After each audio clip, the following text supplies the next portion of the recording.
అయితే నిశాంత్ ఈ మధ్య చాలా క్రేజ్ ఏంటంటే మీకు కూడా తెలిసి ఉండొచ్చు మన ఫ్రెండ్స్ లా పడాకే షాప్ పెడతారు మన వాళ్ళు దోస్తులు. రెండు షో కోసం పెడుతురు కొంతమంది పెడతారు దోస్తులు పెడతారు. అదే దాంట్లో నిజంగా మంచిగా ఉంటుందా లేకపోతే ఎట్లా అయింది దానికి అదే? ఒకవేళ మొత్తం 100% సేల్ అయింది అనుకో, ఓకే అమ్మేటోడు టాలెంట్ అయి ఉండాలి. పీక్ టైంలో గిరాకీని ఇప్పుడు 10 మంది కడతారా, 10 మందిని కూడా కంట్రోల్ చేయాలి. లేకపోతే మనం ఆడ లాస్ అవుతాం ఖచ్చితంగా. ఎందుకంటే 10 మంది వేసుకపోతాడు. ఇప్పుడు మనకు వచ్చిన లాభం అందులో ఏం లాభం? అంటే యావరేజ్ ఒక ₹1,00,000 పెడితే మనకి ఎంత వస్తుండొచ్చు అంటూ?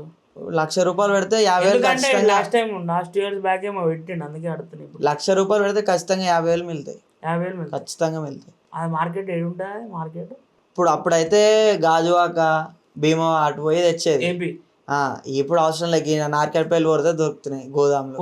హోల్సేల్ ఒక మనకు ఒక 10,000 తీసుకోతే ఎంత వస్తాయి? 10,000 తీసుకోతే చిన్న బొన్నది ఒక కాటన్ వస్తుంది.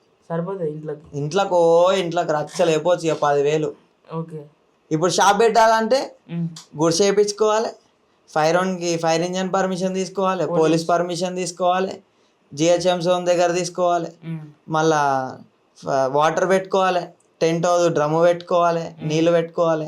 ఇవి ఏవి లేకున్నా ఆడొచ్చి ఫైన్ రాస్తాడు. ఓకే. మళ్ళా సాపాయి వాళ్ళు వస్తారు, వాళ్ళకి పైసలు ఇవ్వాలి. ఇవి వీళ్ళు అప్పుడనే 10, 15, 20 వేలు ఇవి వీళ్ళు అప్పుడనే ఖాయం ఖచ్చితంగా. మళ్ళా 3 రోజులు నిద్ర కాయాలి. ఓసారి తలగబడతాయి దుకాణంలో అన్ని లాస్. ఏదైనా డైరీ వేసి పెట్టాలి. ఇట్లా ఆడబెట్టి నేడు పెట్టిన మీరు పెట్టకూరి, అస్సలు పెట్టకూరి. మనకు తెలిస్తే మాత్రమే పెట్టండి.